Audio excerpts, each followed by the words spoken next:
This is a concert that nobody ever believed would ever happen.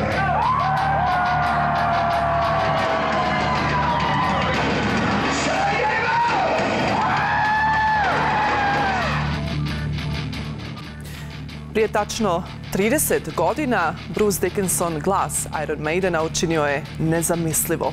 Donio je muziku u opkoljeno Sarajevo, grad koji je očajnički tražio tračak nade u najmračnijim danima 1994. godine. Dok su najveći svjetski bendovi poput Motorheada odbili svirati u ratnoj zoni, on je rekao da. Kako bi to Trevor Gibson opisao, on je jedini bio dovoljno lud da to napravi, a s njim i njegove kolege Chris Dale, Alex Elena, Alice Dixon i sam Trevor Gibson. Danas, 3 decenije kasnije, Sarajevo je mjesto gdje je njegova hrabrost postala dio kolektivnog sjećanja. U ovom posebnom izdanju prisjećamo se te izuzetne noći 1994. godine, priča koje su je oblikovale i nasljeđa koje je ostavila. Ostanite s nama dok slavimo moć muzike da liječi, ujedinjuje i prkosi, čak i u najtežim okolnostima. Gosti N1 televizije su upravo Chris Dale, Trevor Gibson, producenti i režiseri filma Scream for Me Sarajevo, Jasenko Pašić i Adnan Čuhara. A svakako ćemo se prisjetiti i našeg razgovora s Bruceom Dickinsonom u kojem nam je ispričao svoju ličnu sarajevsku priču.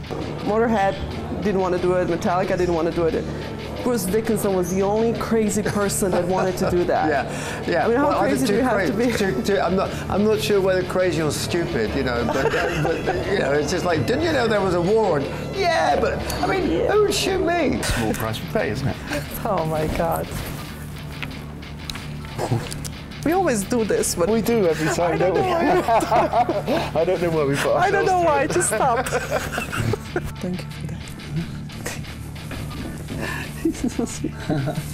Ja sam Ika Ferrer-Gotić, ostanite uz nas.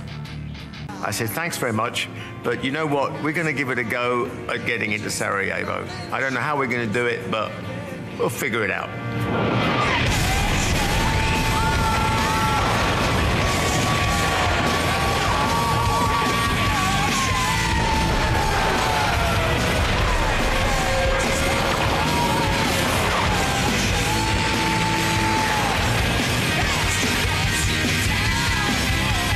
Sada, kad je meni najteže u životu, taj čovjek dolazi u moj grad u ovakvu situaciju. Znači, nemoguće nad nemoguće. So you're driving through the front lines, you know, you hear shots in the background. You don't see anything because it's dark. You're in a lorry, so you're vulnerable to bullets hitting you.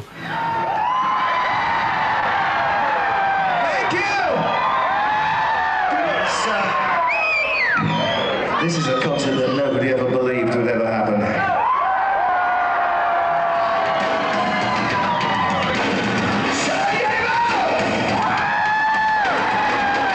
The need.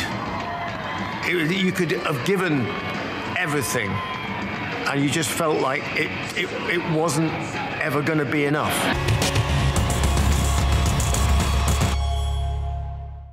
Sa mnom u studiju, kao što smo najavili, su Chris Dale i Srđan Bilić. Chris, Srđan, welcome to N1. Welcome to Sarajevo, and thank you for joining. Thank you very much. Always good to be here.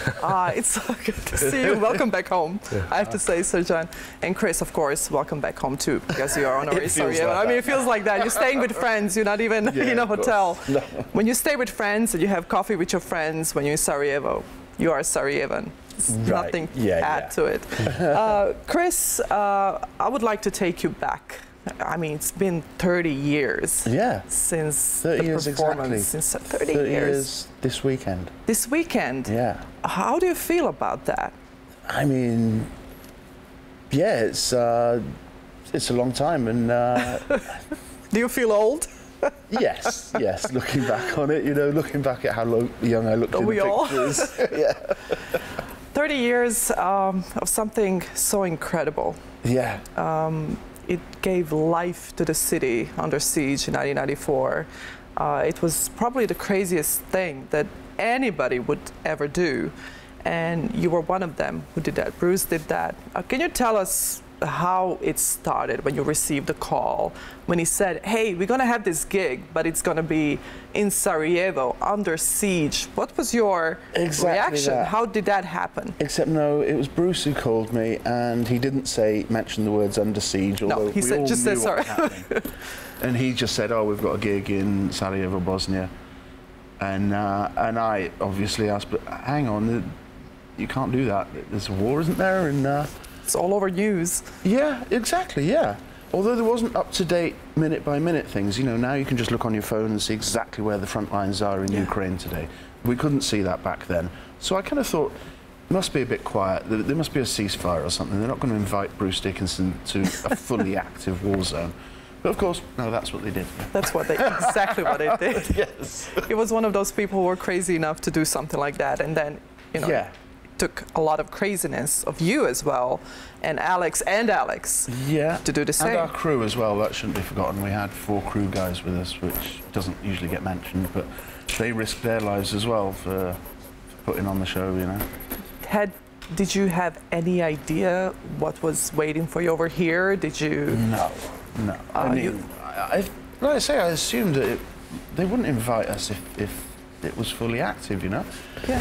I'd seen, you know, bits on the news, bits of film footage of what Sarajevo was like, but nothing really prepared you for the shock of actually seeing it. And like it was now, it was winter, it was dark, it was horrible. Never thought I'd come back here on holidays. Can you believe that?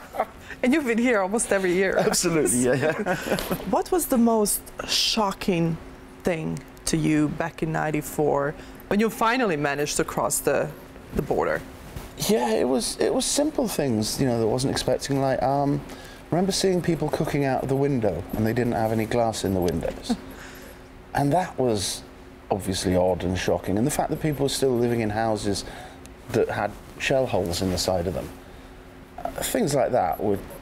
And that's just top of the iceberg. Yes, absolutely, yeah. Luckily we didn't see the full horrors, but we saw enough that could see it wasn't fun, you know.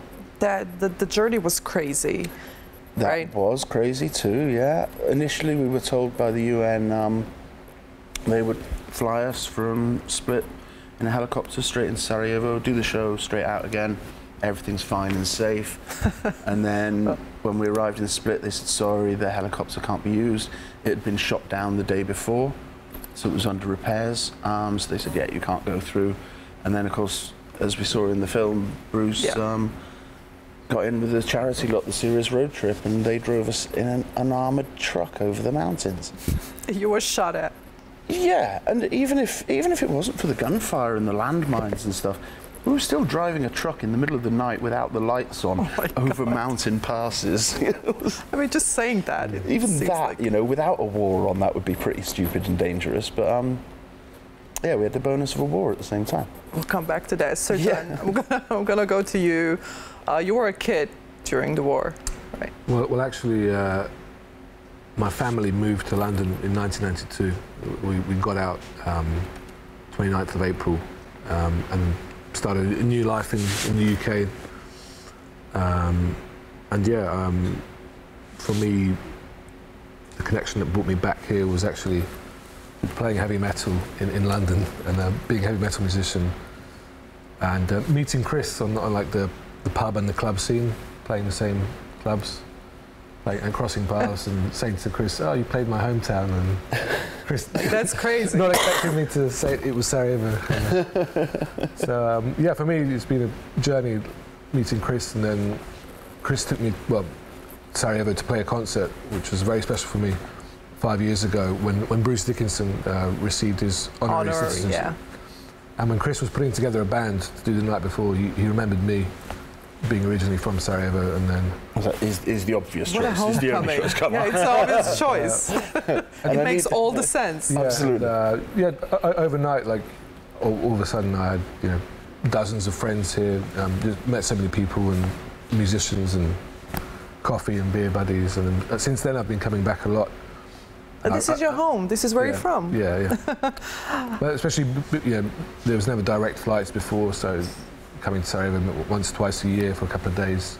Well, there are direct flights now. That's you have no excuse. That's why I'm here, like, every month or two. Someone once said to me, "You're that guy who goes to London a lot, right?" That was kind of proof. Absolutely. When you hear this I bumped into story, a guy in a club and he said to me, he said, "I see you more than I see my mother." I mean, that could be very true. Yeah. Actually, like Trevor Gibson, Trevor. Yeah, yeah. You know, I see him more than I see my parents. Really. Exactly It's like, oh my God, like we should hang out. So, Sirjan, when you heard about the story, when you heard about the details, what happened when he told you about everything, what was your reaction? Well, actually, it was interesting. I heard about it before, just from word of mouth. You know, when I was like 14, this is going back 20 years. You know, I heard stories from when I was coming here as a kid with my family, and then one year I was coming back to London from my summer holidays. I actually bumped into Bruce Dickinson as a pilot. As one does, right? And I was 16 years old, and I was walking up to him, and he's probably thinking, "Oh, he's got another Iron Maiden fan with a stupid question." But I was like, "Did you play in Sarajevo?" And he was just like, "What? What?" No. That was in 2006. And so yeah, and then after that, I saw Chris's blog, and yeah, it was fascinating. Really good read. And then that was 2012, and then 2015-16 was when we started meeting on the London rock scene, playing gigs together. So it was, and here you are now, sitting in Sarajevo, talking about him playing a gig Friday night together. Yeah. That gig is going to be awesome. I mean, it's going to be 30 years since you've done it. It's probably going to be, I mean, you played many gigs here in Sarajevo, but that one I think is going to be a big one. You're going to be like, oh my God, I did this 30 years ago, and I'm now here doing it again. And I think it's quite an accomplishment for not just yourself, but for the city itself, that it's such a cult story, such an amazing story that stayed alive. Yeah. Isn't it? Absolutely, but I also think, like, you know, yes, it happens to be 30 years this weekend, but this gig we're doing, it's not an anniversary and a memorial show or anything like that. It just sounds like just it. Getting up and playing. Oh, this is you trying to downplay it, right? No, You're downplaying it's it. not looking back on the years. It's like living for the moment and celebrating rock and metal today.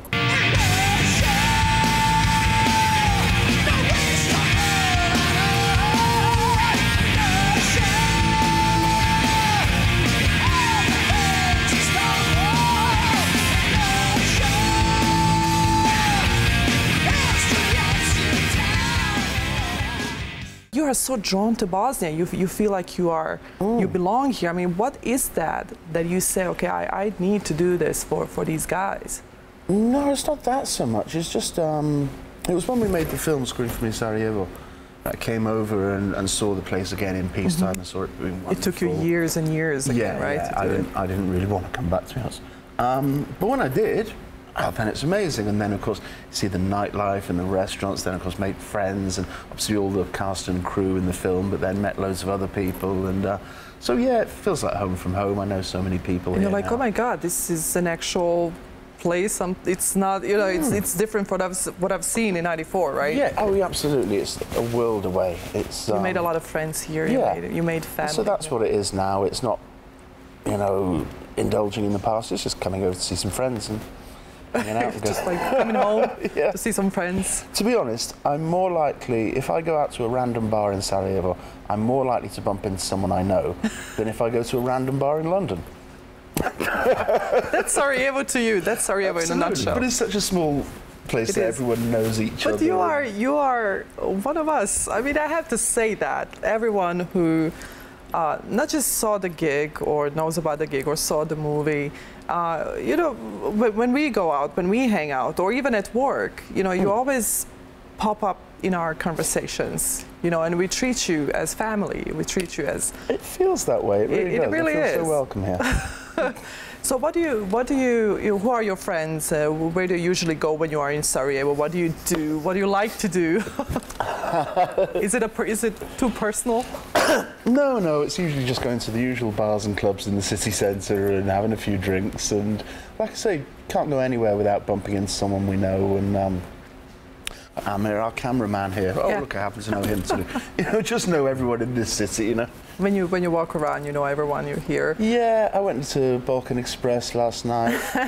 Bumped into Yasmina from BKC. Yes. Also bumped into Strasny, the photographer who took those photos back 30 years ago. And that's just walking into one bar, meeting Just people. one bar on one street. Yes. What is? I can think of a few people it's harder not to bump into them than it is to bump into them. Yeah, That's not me. It'd be difficult to be incognito, wouldn't it? It's difficult, yeah. So what is Sarajevo to you? Especially now, of course, when you work with Chris and you guys are going to play together.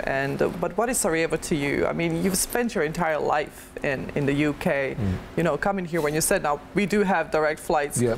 What is it to you? What feeling does it wake in you? You know, when you're here, when you're walking around here, do you feel like, okay, I'm home, or okay, I can't wait to go back to the UK where I actually belong? It's very hard to describe. A very special place because it's somewhere that kind of existed more in my imagination for most of my life, and then Really? but then coming back here and reconnecting, there's this kind of euphoria and you're kind of in your own bubble and you're meeting people, and it's hard to separate like the real Sarajevo or your imagination, but also the amazing people that I've met here. And just a lot of love and friendship and given to me by the city, and so it's very, very multi-layered. And also my family's here, like my grandparents are still here. So, but it's crazy. It says something that existed in my imagination. Well, it's like for a long time in my life, it was a place that I was physically in it a couple of days a year, but you know, it's still very connected to it. But then. Once I actually started spending a lot of time here, like it was kind of almost like that imagination became reality because of all the lovely people, you know, making me feel very welcome and accepting me, and so yeah. That's like, good. Yeah. That's really good. I want to take you back to 30 years ago again. I'm going to be jumping back and forward all the time. I want to know, what do you recall about the atmosphere when you stepped on the stage? In December 1994, you know, when you already got through, you know, you made your way through to Sarajevo, been shot at and done all of that, and when you finally stepped on the stage, can you recall the atmosphere? Can you recall certain details? There's two things really. One was the audience were absolutely crazy. They were really over the top. We'd done a lot of touring. We'd already been around America and Europe. With Bruce, but this audience was completely different to anything else. They didn't know any of the words because, of course, there was no record shops, so they couldn't buy the new Bruce Dickinson album. But they just screamed all the way through, and were just really intense. And it wasn't like, you know, in a normal gig you might get people watch a couple of songs, then go to the bar for a bit, and then pop back in, or maybe leave halfway. Nobody stand left. there with a beer and be like, okay, yeah. Oh no. And of course, I witnessed that in the UK a lot. You know, people just standing there. Okay, I'm like, guys, this is really good. We're spoiled for concerts, you know. There's so many gigs on every night of the week. You could go out to gigs every night of the week, and of course, back in those days in Sarajevo, there wasn't, or there was local bands, but you weren't getting foreign international artists coming through. So everyone was going to make the most of this gig. That was the main thing, the intensity of the audience. But also there was this constant fear, because we'd been warned that, you know, the venue could be shelled, and if that happens, this is the exit. And so you've got that going through while you're playing songs, going, oh yeah, and watching the audience. And, like, oh, so the ceiling might come in. Okay, so you're there, you're like, okay, there's that and there's that. So a lot going through your mind while playing. A funny thing, yeah. That's why. Unlike any other concert I've ever played, of course. Really? Well, yeah, because you don't usually worry about the ceiling coming in. And what did you take with you when you stayed a couple of days in Sarajevo, right? What else did you guys do? We got taken on a little guided tour around the city in an unarmoured van by Major Martin Morris, the UN officers, and he took us on a guided tour as if he was taking us on a casual guided tour around his local village. Oh, here's this, here's that, and we're like, there's front lines there. This isn't clever, you know. And keep your head he was down getting here. out of the van and walking around and showing us, yeah, the front line's over there, and yeah, this is a new graveyard, and it wasn't really like normal sightseeing, you know. You were like, okay. Yeah, but it was good to see because, like I say, it was in darkness most of the time, so we did actually get to go out and see around the city. Obviously, there was nobody on the streets or.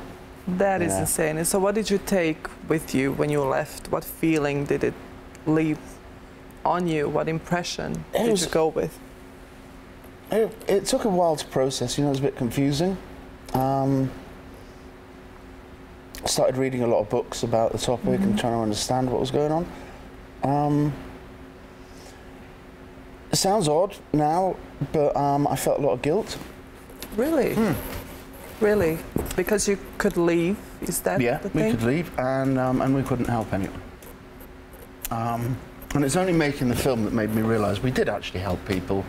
We were a rock and roll band. That's all we could do is play rock and roll. We weren't aid workers. We couldn't heal the sick or anything like that. But you know. How long did it take you to realise that you actually did help people? How long did that guilt feeling? The film came out. Oh, that's quite a long time, Chris. It's quite a long time. How did you deal with that? Same way everyone does, lock it up and ignore it, and yeah. But it would just be in the back of my mind here and there. I see it's still in the back of your mind. Always. But hey, now, it's a small price we pay, isn't it? Oh my God. We always do this. But we do every time, don't we? I don't know why we put ourselves I don't know why. Just stop. So yeah, it hit me hard. Quite honestly. I know.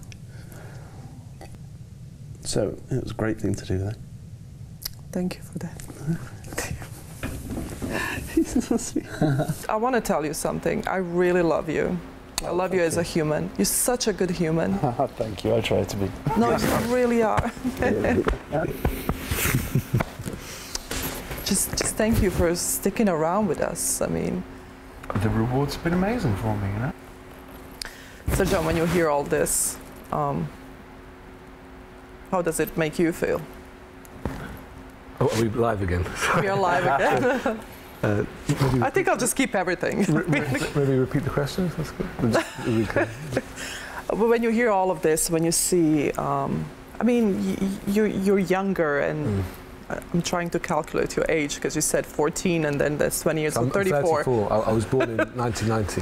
1990. Yeah. And you know, when you see all this, when you hear all this, and how do you perceive the entire situation, and you know, what kind of impact does it have on you when you now play here in Sarajevo? I mean, we met a couple of months ago on a gig. Yeah. He came to me actually, and he had the poster. He said, "Hey, Chris is coming to Sarajevo. You need to be here." I said, "Of course I'm gonna be there." And he had this boyish excitement about it. I was like, "Of course I'm gonna be there. It's Chris." And I saw that in you. I saw that. I know you're trying to be cool now, and it's okay. It's completely okay. Yeah. But how do you perceive the entire thing now when you play in Sarajevo? You're like, oh my God, I'm gigging in Sarajevo. And Bruce Dickinson and Chris did that. Yeah. Every time it's got so many layers for me. As I was saying earlier. I mean, just to be playing in Sarajevo is very special, and personal for me, and let alone combined with this whole story. And like, I'm very aware that, you know, I'm very lucky to be you know, Chris's right-hand man, or you know. You must be good. I mean, Chris will settle on these special sort of moments and concerts. And yeah, it's very humbling, meeting a lot of nice people, and friends of Chris, and again extending their hospitality to me and their friendship. I'm always bringing over musicians from London, and this time actually I've got my school band that I was in when I was 14, 15, 16. We've just reunited, and my old schoolmates have got more and more back into music now. So because the whole band is coming as part of Metal Heart, it's like a collective of musicians. We'll use the opportunity to do like an originals concert on Saturday, AG club. So it's going to be I know. 24 hours. He's such a wholesome dude, right? Complete package. Yeah. Chris, how long are you staying in Sarajevo? What's happening? I think I'm leaving Wednesday or something like that. Okay, so we'll have coffees. Absolutely, of course. absolutely, yeah. Of course, and we'll meet probably. We bump into each other in the city because, you know, you're here now. I want to thank you both for being here. Really, really thank you for sharing this story again, Chris. It's you're welcome. Such an honor. Good to go over it, you know. Thank you for doing this. Good and to be able to speak about it. I mean, yes. We'll talk more about it probably in the future. I think so. Yes. Srđan, thank you as well. Thank you. Thank you. Nice to meet you. Bili su ovo Chris Dale i Srđan Bilić. Mi nastavljamo dalje s našim programom.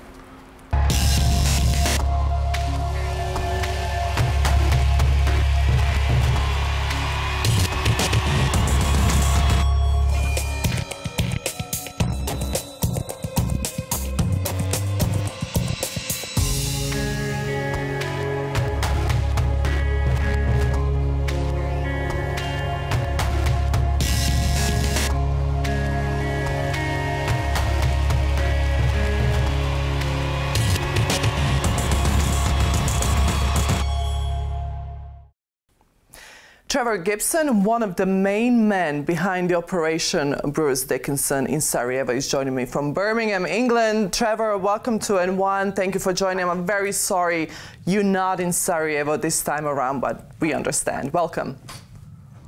Thank you. Not nearly as sorry as I am. Trevor, it's 30 years since Brucea Dickinson had his gig in Sarajevo, and I've already spoken to Chris Dale, already spoken to Srđan, already spoken to Yasin Kopašić and Nadan Čuhara, and all the people that were involved in that and in the movie Scream for Me Sarajevo as well. But of course, it all starts with you. So I want to take you back 30 years ago, how it all started. I know we told this story so many times, but I think it's important to tell it one more time on this 30th anniversary of the gig. So tell me how it all started, how the idea sparked in 1994.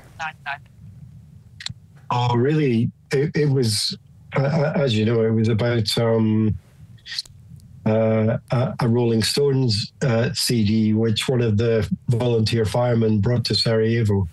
And I made a silly remark about bringing the Rolling Stones to Sarajevo to play a show, and my boss said he thought it was a really good idea, and sent me to London to ask the Rolling Stones to come to Sarajevo. So that was how it all started. Of course, the Rolling Stones never did come, we ended up asking Motorhead, who initially agreed to come, and then pulled out before the show. Before we ended up, I'm sure Chris has told the story, after a long tale of events, asking Bruce via Kerrang magazine and Bruce's manager. So it was quite a long story, and I'm not sure we've got time to hear the whole story now, but essentially it was a bit of a circuitous route to get to Bruce, and of course he was the person that finally said yes, he'd do it. And I know that he's very glad he did. I had dinner with him just a couple of weeks ago, and he said he's so glad that he did it. And you were the person who said that Brucea Dickinson was the only crazy person that would do something like that would actually go and perform in an active war zone such as Sarajevo. And why do you think? Of course, music has the healing power, and it was something that Sarajevans really needed at that time. And I mean, what was going through your mind when you saw it all happening, saw it all coming together? Even, you know, the trip of all of them to Sarajevo was very difficult. But when you saw it happen, what was going through your mind? What went through your body when you see it? Okay, this all came together. You know, honestly, I think everyone else in the room was enjoying the concert. I was in charge of security and was carrying 3 radios, I think, one to be in contact with the firefighters and paramedics who were stationed around the venue. One, to stay in touch with the French counter snipers who we had arranged around Sarajevo to protect the venue, and one to stay in touch with the British military Cymbeline troop who had advanced radar warning of incoming incoming shells. So I was essentially juggling 3 radios and hoping that the very worst wouldn't happen, if I'm honest. So I didn't do very much enjoying the show. And when you look at it 30 years later now, is that something that you would do again? Or you are more like, well, maybe not again. Maybe I wouldn't have done it if I saw it, how dangerous it was back then. It was absolutely insane, and I would absolutely 100% do it again. Oh my God. And Trevor, I need to take you back again. You have your own story with Bosnia, and your story is not just Bruce Dickinson's gig, which is one of the biggest stories. And Scream for Me Sarajevo is one of the most important movies and testaments of what Sarajevans went through during war. But you have your own story back in 1994. It was also 30th anniversary since you witnessed the death, the killing of a child, a very famous picture that went across the world, Nermin Divovic. And you struggled a lot with mental health as well. And I want to take you to that part as well, because our discussion when it comes to music, it also has a lot to do with mental health as well. And you are in music now again, and Circle Studios is where you work with amazing bands. Can you tell me how, because this is something I discussed with Chris Dale as well, how long did it take you to realize that your Bosnian story had maybe too much impact on you? I guess it was fairly obvious to me within a short period of leaving Sarajevo that I guess the Bosnian War had affected me more than perhaps other places that I'd worked before coming to Bosnia. And I'm not alone in that.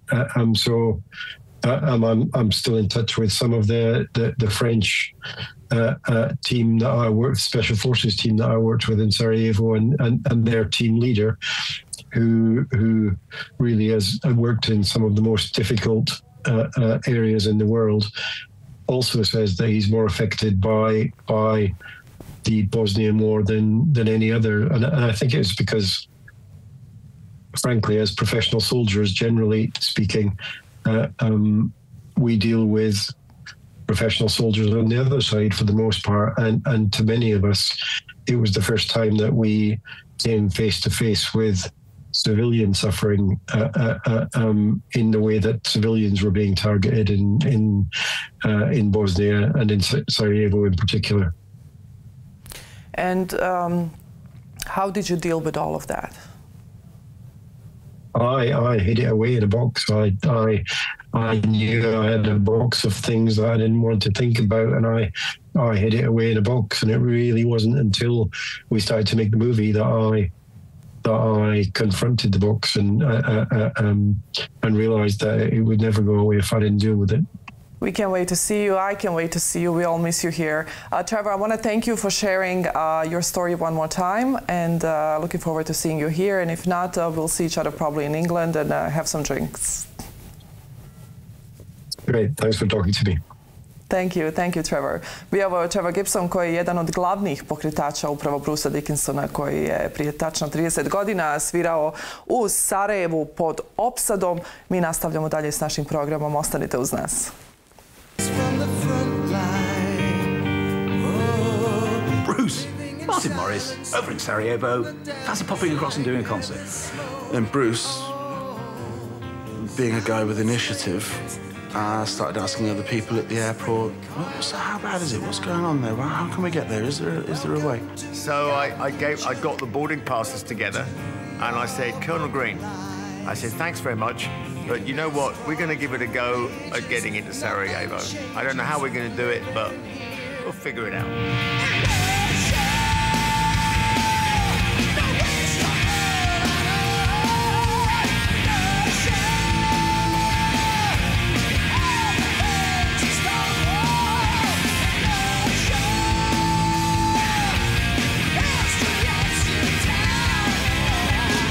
Sada, kad je meni najteže u životu, taj čovjek dolazi u moj grad u ovakvu situaciju. Znači, nemoguće nad nemoguće. So you're driving through the front lines, you hear shots in the background. You don't see anything because it's dark. You're in a lorry, so you're vulnerable to bullets hitting you. Thank you! This is a concert that nobody ever believed would ever happen.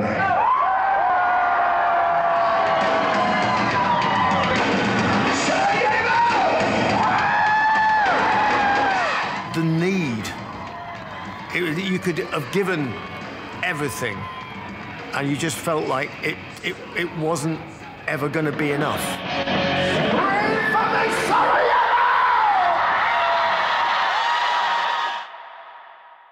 Jednog dana je Tarek Hodžić, reditelj filma, je zvao mene i rekao kao s Jasenkom je našim drugom, glumcem, imaju neku super ideju za novi film, a ja kažem njemu Tarek, pa ono, znaš da radimo Birds Like Us, prvi animirani dokumentražni film, znaš da radimo tvoj film Behar, znaš da radimo Ivanov film Aždaju, da smo preokupirani, ne znam kako ćemo stići sve to, da mi nudiš sad neku novu ideju, kao hajmo popiti kafu pa vidit ćemo šta će biti. Uvijek nekako od kafe kreni, jel? Onda smo sjeli, popili kafu u firmi, onda do Jesenko došlo, to je super ideja, i sjećavam se koncerta i sve.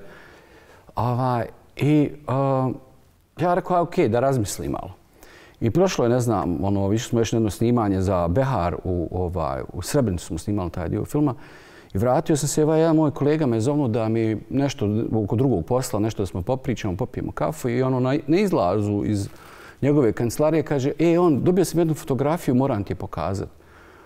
Kažem ja, sačekaj, moramo se vratiti da otvori, dok je otvorio mail, dok je otvorio fotografiju, dobio fotografiju, a tu je u suštini fotografija Milomira Kovačevića u prvi red, on na koncertu Brucea Dickinsona u ratnom Sarajevu.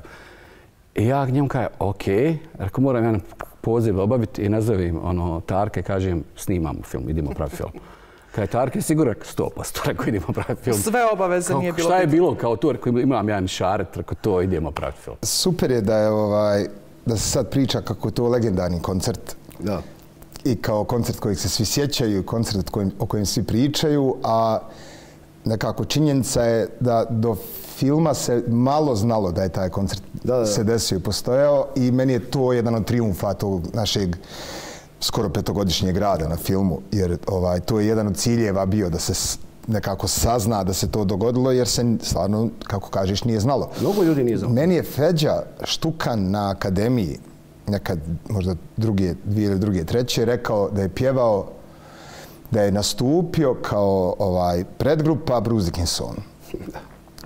I ja sam, moram ti biti iskren, pošto sam ja to kao student mlađi, a on je bio kolega stariji, ja sam to, nisam iskreno to shvatio ozbiljno, jer sam ja vjerovatno bio u nekoj Iron Maiden majici, pa je on to meni dobacio, ja sam mislio da me zeza, jel?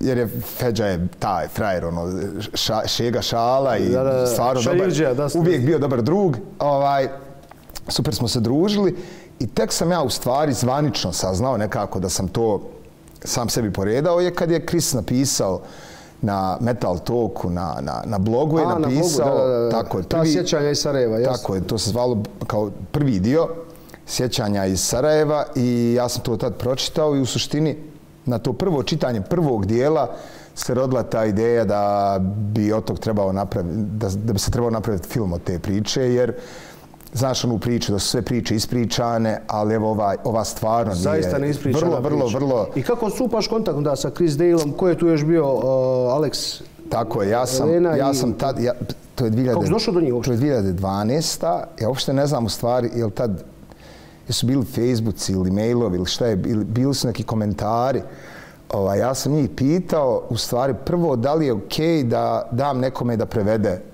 to da se objavi u Sarajevu. Onda se Kris javio i kad sam taj prvi sa Krisom prolomio prvi kontakt, onda sam ja njemu rekao da šta on misli u stvari o ideji da se napravi o tome film. On je rekao da kao super radite, ali onaj ko se najviše nakači u stvari u startu je bio Alex Elena. Tadašnji bubnjar bendu Brucea Dickinsona. Ondašnji bubnjar, a u tom trenutku kad mi komuniciramo, on je fotograf koji živi i producent muzički koji tad živi u Los Angelesu. I on je u stvari se najviše primio na tu ideju i u stvari to je bio, ja mislim nikad to ne mogu zaboraviti, to je bio 1. juni 2012. Krajem januara bio u Londonu, radio postprodukciju za Birds Like Us, animirani film. I komunicirao sam s Bruceom da ga zovnem da se vidimo na kafi, da vidimo dokle, šta je, kako je, što se dešava. Da zovnem Brucea da se vidimo na kafi. Jeste, vidjeli smo se, 3 dana je bio silent, jer ja sam tu bio mjesec dana tada u Londonu. 3 dana je bio silent, 4. dan je poslao kao u pubu kojem smo se i prije vidjeli, da dođem tamo u 7 popodne. Ja sam došao u pub, do sačekao ga i to sve i onda on meni kaže kako je bilo snimanje, rekao super Major Morrissey kao Monty Python karakter, fenomenalno bilo, rekao je snimanje, snimili smo puno stvari, dobrih priča i svega, bravo sam zadovoljan i to. I onda ja naravno pređem na njega, kao producent moram da vidimo šta naravno da vidimo šta se dešava. Šta je rekao, šta se dešava, što nisi ti došao, kaže on. Znaš šta, ovo moram reći, ovo samo zna management Maidena i naš PR i kao moji članovi obitelji, kaže ti si, 5. 6. osoba koja ovo zna i ne smije izaći kao od tebe dalje nikad. Inače, kad neće ništa biti od filma, što se meni njega tiče. Jer kao nema problema, okej, šta je, kao imam rak, i to rak, kasnije se saznalo za to, da. Kasnije se saznalo, ali on meni tada kaže, imam rak, ovako digni prst, na istu godišnjicu za godinu dana ću doći, pobijedit ću rak i doći i snimit ćemo film. Evo sad sežim, meni to je bilo nevjerovatno, znaš, a s gutom u želucu, je popio je volko nekog piva koje je uzeo i onda je rekao, imao sam danas kemoterapiju, ja ne mogu više da stojim na nogama, moram ići. I otišao. Ja ostanem sam u pubu i konta, hoće čovjek preživjeti, to sve preteško meni, zbog njega i svega toga. I tu je bila jedna funny priča, Jasenko koji Tarko, mene čekaju navečer da se ja vratim u hotel, da ih nazovem, da vidim šta je bilo, što nije došlo, hoće li doći, ćemo li snimati. I nekako spontano, mi tada na Skype-u bili, Skype call, Jasenko pitao kao što nije došao, Marko nije mu dala žena, znaš. Jes, papučar. Malo prije odlaska smo zategnuli da napravimo nešto, da napravimo neki teaser za film. I onda sam ja sa Alexom i sa Krisom došao do Brucea i rekao im ne želim ja kontakt s njim, kontaktirajte ga vi, dajte da se negdje nađemo. Da mu ja pokažem nešto. Mi smo se našli u tom nekom pubu. I dolazi Bruce Dickinson. Dolazi Bruce Dickinson u pub, sjeda s nama, neki lokalni pub pored kuće. I mi smo to njemu pokazali, njemu se ta ideja svidjela, njemu je to bilo zanimljivo, drago mi je bilo da se neko sjetio toga, jer kako tad sam reče, godinama se kaže ja sam malo zaboravio da sam to uradio. I onda, eto, sve je vodilo jedno za drugim, tada se uključuju i Trevor i Major Morris i svi ljudi iz Sarajeva i tako je u stvari krenula ta priča. To su vojna lica koja su došla na ideju u ratu u UN-u da nekog dovedu u Sarajevo. Bilo je tu više prijedloga, čini se da spominjali u filmu Mick Jaggera, Motorhead i na kraju kao ko je dovoljno lud da dođe u rat, to je bio Bruce Dickinson i zaista su... Ma je li bio dovoljno lud da dođe ili je bio u tom trenutku od njih slobodan, to ne možemo znati, mislim, to je na kraju krajeva nije ni bitno jer ja sam u startu rekao to kad je Tarik Hodžić koji je na kraju režirao taj film, kad sam ja njega prvi put kontaktirao nakon nekih mojih istraživanja od godinu dana, da režira taj film jer sam ja znao da ja to ne mogu izrežirati jer ne znam to da radim.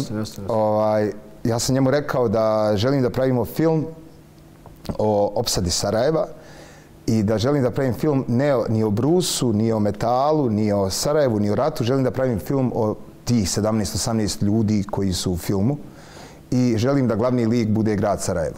I eto, ja mislim, nadam se da smo uspjeli da tu priču prenesemo, da pokažemo u stvari da je Sarajevo pod opsadom bilo grad koji je sve samo nije normalan. I tako, u jednom razgovoru prije dolaska na snimanje s Major Morrisom, ja sam razgovarao i pričali smo o tome da poslali smo neke fotografije i to. I ja mu se poželio, rekao, bilo neki snimaka, snimala neki par televizija lokalnih ovdje u Sarajevu, rekao, ali su u ratu morali te bete kasete pregazali, snimali su neke druge događaje jer su bili bitniji u tom momentu i tako dalje. I onda on meni kaže jednu interesantnu stvar, kaže, pa znaš šta, snimao sam ja sa nekom kamerom, imao sam neku, kaže, kasetu, kaže, ali to mi je kao u Manchesteru, u garaži, dole u nekim kutijama. Dobro. Nevjerovatno. Kaže on meni, ja ću, kaže, sutra to pogledat pa ti javi. Hajde, meni bilo super da ako nađe, dobro jest. I prođe dan, ne javlja se, 2 dana, ne javlja se, nisam ja htio da ga ubrzavam. Prošlo sedmice, ja već zaboravio na to, nema ništa od toga, da je našao, javio bi se. I zove Major Morris nakon 7 dana, kaže, našao sam nešto. Kao, našao sam kasetu, kaže, ali kada nisam imao kasetu, nisam imao video playera, pa sam preko eBay naručio onaj... Rekorder. VC rekorder, kao ono... Da pogleda sam. Jes, da pogleda, ali kada je nova mi je televizija, pa nije to bilo kompatibilno, pa sam naručio jednu staru televiziju dok mi je to došlo i onda sam to ubacio, tu kasetu, i onda vidim da je moja mama, kaže, snimila neku britansku sapunicu preko toga. Ja rekao, kako, nemamo sreće s tim. Ali ima neki... Na kraju ostalo nekih 20 minuta koncerta. Čovječe, 20 minuta. Šta je to za televiziju? Evo ti DHL broj naše firme, pošalj nam sutra kasetu i mi smo uzeli kasetu, digitalizovali i taj materijal smo koristili u suštini za film. Znači, materijali... Je li to onaj dio kad kaže Scream for me Sarajevo? Je li to tih 20 minuta? Da, to je sve oni video u filmu koji se pojavio u snimci iz koncerta. To je, znači, u Manchesteru, u garažu, u kaseta koja je bila 20 godina presnimljena njegove mame koja je presnimila sapunicu. Jedan od najvećih trijumfa ove cijele te 4,5 godine rada na filmu i samog filma i opet onda prikazivanja na svim kontinentima u skoro 1000 kina i to sve. Meni je u stvari najveći trijumf ta prijateljstva koja su ostala između Neše Kovačevića i Chris Dela koji se ne razdvajaju, pa onda i Trevor s njima i onda 2-3 puta svake godine se ta sva kraja skupi pa bude neki koncert. Mislim, to je ja negdje vrlo neskromno i vrlo ljubomorno vidim to kao jedan od trijumfa filma jer nekako pitanje je da li bi se ta prijateljstva ostvarilo da ga nije bilo.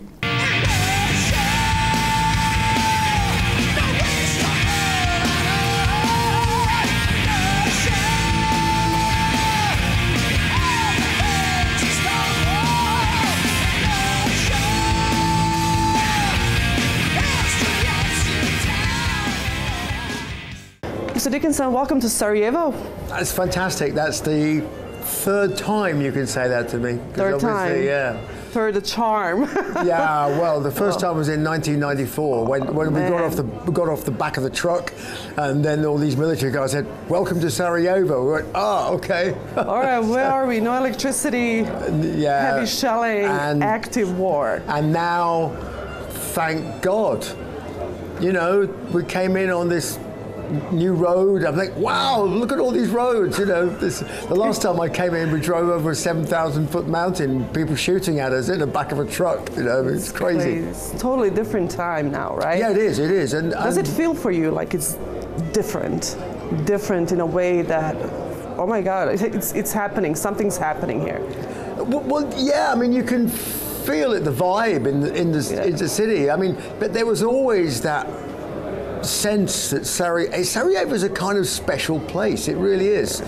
And so when you come back, I mean, this is the 3rd time I've been back. Time. Right. 94, pre-pandemic, and today. And it's important, you are having a concert. It's 29 years after the first concert. I'm so glad you reminded me how old I am. No, I'm not. But it is 3 decades. I mean, come on. I know 39. next year is the 30th anniversary.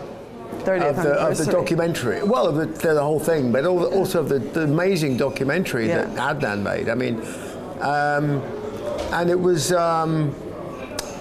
when I mean, it's a really weird story. You see, I didn't know anybody was making a documentary, Scream for Me Sarajevo, about what happened. And I was in my local pub in London, West London, and this girl comes up to me with a laptop, and I'm like, oh my God, what's this? You know, blackmail corner. You know, have I made a sex tape I don't know about? You know, and you're already thinking about the cash. No. So, and she said, I don't know if you've seen this. I went, oh, what's this? And it was the raw footage of the interviews that were done, black and white, with kids. Well, no, they weren't kids, they were adults now, who were kids at the show. So 20 years later, they said they were explaining how the concert changed their lives. And you couldn't believe it? I couldn't believe it. I was in tears. I mean, I was just like, oh my God. I said, what is this? I said, whatever I can do to help. So get this. Oh, God. You know, life of a rock star, working with an orchestra. So I'm up at 5 this morning. We get to the rehearsals, and I rehearsed for 3 hours with the orchestra this morning. Right? Yeah, this morning in Zagreb, and then jumped in the car and drove here. So the sound engineer at the rehearsals, I'm saying, oh, we're off to Sarajevo. He said, and I said, wow, the last time I did a show there was in '94, and he went, yeah, I was there. I went, you'd have been that big? He went, yeah. He said, I was there. We got the day off school, and nobody believed it was going to happen. And the reason I'm a sound engineer is because I saw that show. Oh, come on. Yeah. What are the chances? What are the chances? Yeah. For that? Yeah. Are you nervous to perform? And you're a huge professional. Okay, we understand that. We have established that. But are you any nervous to be performing here, because that connection, you and Sarajevo, is so strong, and the people who saw you in '94 are going to see you here in Sarajevo again. I'm not nervous about that. What are you nervous about? I'm nervous about opening my mouth and something awful falling out. Right, I'm not nervous about that, because once it's all happening, then, but working with an orchestra, I find at first absolutely nerve-wracking, because there's silence. I mean, it's quiet, and you can hear everything. And so the first note that comes out of your mouth is like, oh, please, God, just... It's gonna set the tone, make sure it's in tune, and it's, you know. So it's gonna set the tone of the entire thing, right? And that's but I can understand that. It's not a show about me. This is my friend John Lord, the keyboard player from Deep Purple. John was a friend of mine. We were talking about doing classical shows together years ago, and then he unfortunately fell ill with pancreatic cancer and very sadly passed away. But before he did that, he re-recorded this concerto with the conductor Paul Mann, who is the conductor in all of these shows. And he asked me to re-record the vocals on the album. And then after he passed away, Paul called me out of the blue and said, look, it's the 50th anniversary of the concerto. Do you want to go and do 2 shows in Quebec City? I went, yeah. And he goes, what are we going to do other than the concerto? Because there's only 6 lines of singing in the concerto. He said, well, we're going to do a bunch of Deep Purple songs with the orchestra. I went, well, I love Deep Purple. Yeah, come on. I mean, childhood fantasy, you know. That's how it happened. Hey, let's do it. Let's do it. And then we did that. And we said, we must do this again. And then I've seen some videos of it from Sofia, Bucharest. Oh, wow. Well, it's powerful. My God. It's really powerful. It is. And then we added in Tears of the Dragon and Jerusalem of my solo stuff with a full orchestral arrangement. We tried those for the first time in Bucharest and Sofia.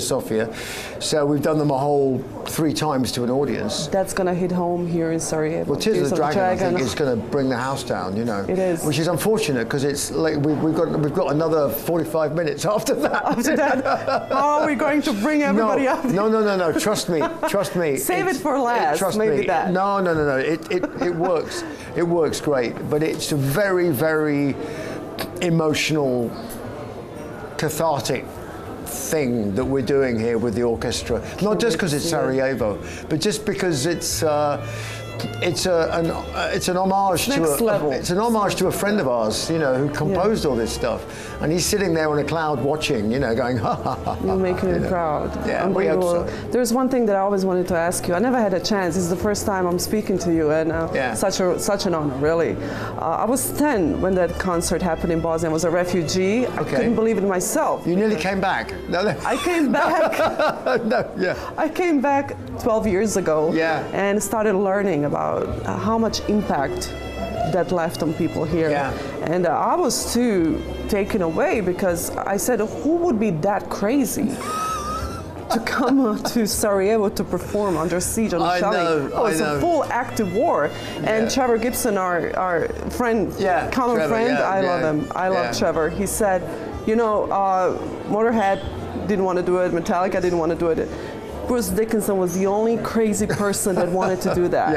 Yeah. I mean, how crazy do you have to be? I'm not sure whether crazy or stupid, you know, but you know, it's just like, didn't you know there was a war on? Yeah, but I mean, who would shoot me? I mean, but did you know what kind of war?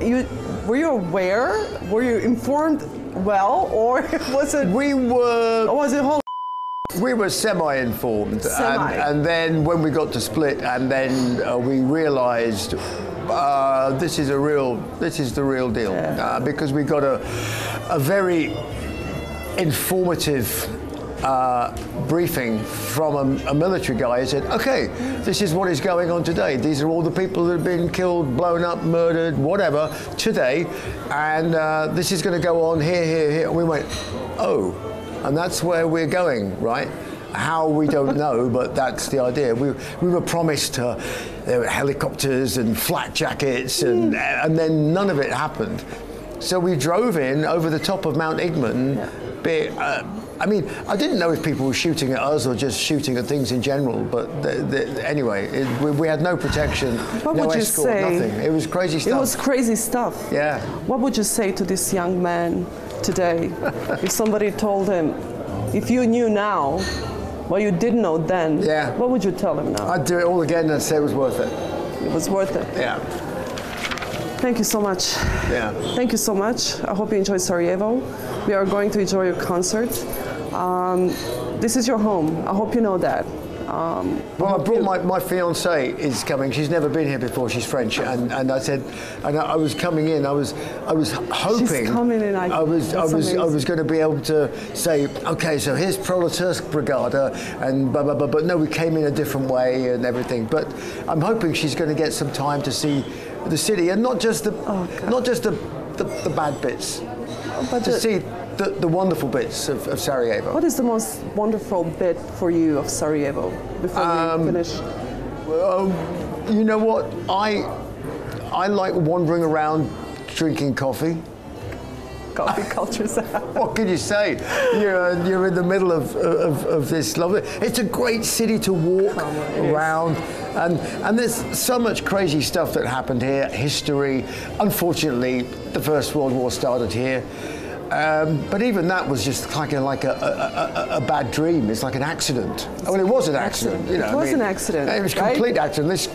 They messed it all up, and then it happened. It was just like that could only happen in Sarajevo. You know, I mean, it's not a bad place, and bad things have happened to it, but it's not a bad place. It's a beautiful place. That's so nicely said. I love that. I'm going to end it with this. Thank you so much for being part of this. We are speaking to Chris Dale as well a little bit later. Trevor Gibson is tuning in as well. He's saying hello. Oh, okay. And we're going to dig into it really to go back and to see what happened. And I can't wait to hear you tomorrow and to feel that, because the videos that I've seen from Sofia, from Bucharest, that's next level goosebumps. Well, and I want to thank you for that. I hope we can give you next level goosebumps tomorrow. I'm ready for it. Thank you. Thank you. Thank you. Thank you.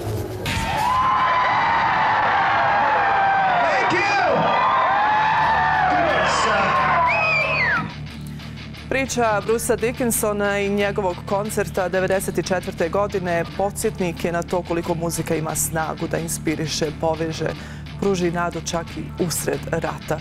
Dokumentarac Scream for Me Sarajevo nastavlja da prenosi ovu poruku širom svijeta, dokazujući da su priče o hrabrosti i solidarnosti ipak univerzalne. Hvala našim gostima, Chrisu Dailu, Trevoru Gibsonu, Jasinku Pašiću, Adnanu Čuhari, Srđanu Biliću, što su podijelili svoje sjećanja, perspektive o ovom nevjerovatnom događaju. Ja sam Ika Ferrer-Gotić, a vi ostanite uz N1 jer priče koje pričamo mijenjaju pogled na svijet, baš kao što je to učinio i Bruce Dickinson prije 3 decenije.